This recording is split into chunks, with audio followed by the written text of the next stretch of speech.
Davidson's descent. Davidson rocketed through the void, his 302 spacefighter rapidly descending towards Earth. The blue and green jewel of their home planet was a welcome sight, but Davidson had no time to appreciate its beauty. His heart pounded in his chest, and he could hear his pulse thundering in his ears. He had a mission, and it was one he could not fail. Behind him, the black void of space lit up in bright flashes of light, a hauntingly beautiful but terrifyingly deadly light show. The alien armada had started their assault on the command station. Their relentless advance had commenced, and now the fate of humanity was a race against time. Davidson's focus remained steadfast as he hurtled towards Earth. His primary concern was his rapidly depleting time, but a secondary problem quickly became evident. His communication console flickered to life, a tracking alert blaring through his headset. An alien ship had broken away from the main fleet and was now in hot pursuit. "Damn it," he muttered, gripping the control stick tighter. This was the last thing he needed. He glanced at the display, noting the alien craft's speed and trajectory. They were faster than he'd anticipated, and if his suspicion was correct, they'd somehow intercepted his communication with the command center. Twisting the control stick, Davidson initiated a series of evasive maneuvers, spinning his 302 through the incoming waves of fire. The alien ship was relentless, maintaining its pursuit despite Davidson's efforts to shake it. Davidson gritted his teeth, pulling his ship into a sharp dive as the first traces of Earth's atmosphere began to brush against the 302's hull. He could see the continent's outlines beneath him, and somewhere below was Liam and the artifact. But he had to deal with his tail first. The alien ship was unyielding, mimicking Davidson's maneuvers and maintaining its pursuit. Davidson's mind raced, rapidly calculating possible maneuvers, each more daring and dangerous than the last. He needed to buy himself some time, and there was only one way he could think of. With a final glance at his tracking monitor, Davidson made his decision. He pulled the 302 into a hard roll, turning his ship around to face his pursuer. The alien ship, taken by surprise, didn't have time to evade as Davidson's finger squeezed the trigger of his mini railgun. The railgun roared to life, a streak of blazing light shooting out from the 302. The projectile hit the alien ship, causing it to explode in a bright flash of light. The shockwave shook Davidson's 302, but he managed to steady it, spinning the ship back around and igniting the thrusters.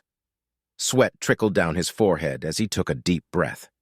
One obstacle down, and the main task was still to go. He refocused, his gaze locking onto the coordinates of the Griffith Observatory. Now, nothing stood between him and Liam. As he hurtled through the Earth's atmosphere, Davidson's only thought was to get to Liam in time. They were running out of it, and every second counted. As his 302 cut through the clouds, the chaos on the ground came into view. Davidson's heart clenched at the sight. Fires raged across the cityscape, columns of smoke climbing into the sky, reflecting the eerie blue glow from above. But he couldn't afford to get distracted. He had a mission, and he was Earth's only hope. With a final burst of speed, Davidson sped towards the observatory, determined to retrieve the artifact and save their world. Their future depended on it. Holding the line. While General Davidson embarked on his daring descent towards Earth, the scene in orbit was a vortex of chaos and courage. The command station, a beacon of human ingenuity in the void of space, held its ground against the looming menace of the alien armada. The station's bright lights and reflective solar panels stood stark against the ominous backdrop of the advancing alien fleet. Yet the presence of these foreign entities did little to weaken the resolve of humanity's finest. Commander Ortega, eyes steely and voice steady, coordinated the station's defensive measures. On her command, an array of powerful energy weapons, along with the satellite defense systems, hummed to life, beams of searing light streaking towards the encroaching alien vessels. Simultaneously, the squadron of 302 spacefighters, like hornets defending their hive, moved into formation. The buzzing hum of their engines filled the communication channels as pilots relayed their positions and prepared for the imminent clash. "Echo 3 and 4, take the flanks," Ortega commanded over the comms. "Echo 2, you're on point. Echo 5 and 6, cover their 6. We hold them here." If you like this story, make sure to subscribe and turn on notifications for the next part. The pilot's acknowledgments were crisp and immediate. their faces a mixture of fear, determination, and hope. They were warriors, their spirits unbroken by the enormity of their task. As their 302 soared into the expanse, their objective was singular: hold the line. In the heart of the fray, the 302 danced. Their pilots, each a master of their craft, moved with precision and intent. Every strafe, every barrel roll, every feint and maneuver was a testament to their skill and courage. Bursts of brilliant light exploded in the void as human and alien technology clashed. Each hit on an enemy vessel was a tiny victory, an affirmation of the resilience of their species. But each loss, marked by a gut-wrenching burst of fire and debris, was a harsh reminder of the steep price they were willing to pay. Ortega, watching the live feeds from the command center, felt the weight of each loss. But there was no room for grief, not yet. She continued to orchestrate their defenses, her voice steady, her orders unwavering. Back in the fray, the 302 pilots were fighting valiantly. Their maneuvers were sharp, their shots accurate. The alien attackers were formidable, their technology alien and efficient, but the humans had something that the aliens didn't: a home to defend, and the resolve that came with it. Yet even amidst this chaos, there was an awareness that this was only the beginning. As the alien armada continued to slowly advance, the ominous sense of a more significant conflict loomed. With each passing moment, their defenses were being tested, their limits pushed. The ticking clock was a constant reminder. Davidson needed to return with Liam and the artifact before their defenses crumbled. As another wave of alien attackers surged towards them, Ortega's voice echoed in the comms. "Hold the line, people! Every second counts! We stand here! We fight here!" In the void of space, humanity's hope was a flurry of starlit battles. But even as the odds seemed insurmountable, they held on, ready to fight until their last breath for their home, for their species. After all, they were humanity's last line of defense. Confrontation at the observatory. Meanwhile, at the Griffith Observatory, Liam and Wren had little idea of the aerial duel unfolding above them. Having relayed their location to Ortega, they had been instructed to wait for Davidson's arrival. The surrounding cityscape was an eerie tableau of destruction and despair, awash in the peculiar blue hue from the menacing alien armada above.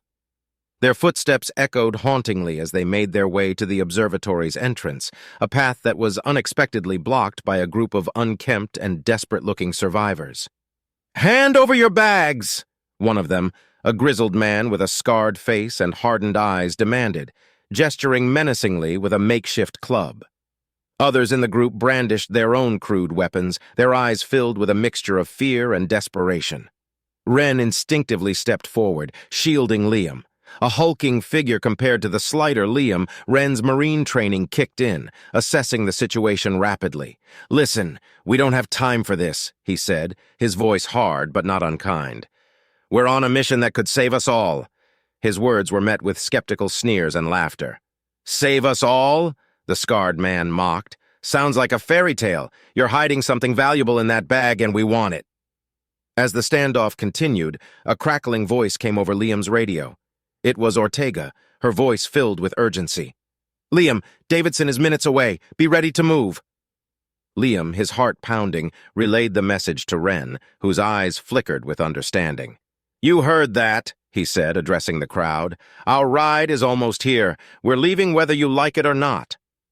The crowd exchanged nervous glances, clearly unsure. It was then that a deafening roar echoed through the sky, followed by a streak of light. The crowd fell silent, their hostile postures momentarily forgotten as they looked up in awe at the sight of the lone 302 fighter, its thrusters aglow with fierce intensity. Davidson brought the 302 down smoothly, landing it just a few feet from the standoff.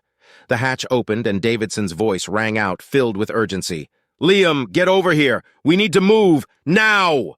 As Davidson's voice echoed across the field, Liam darted forward, Wren hot on his heels. Seeing the two rush towards the landed space fighter, the crowd seemed to snap out of their stunned silence, a few of them raising their weapons again, but it was too late. "Wren's coming with me!" Liam called back over his shoulder, to which Davidson grunted in response. "Fine, but it's going to be a tight squeeze." As the pair clambered into the 302, Davidson quickly sealed the hatch.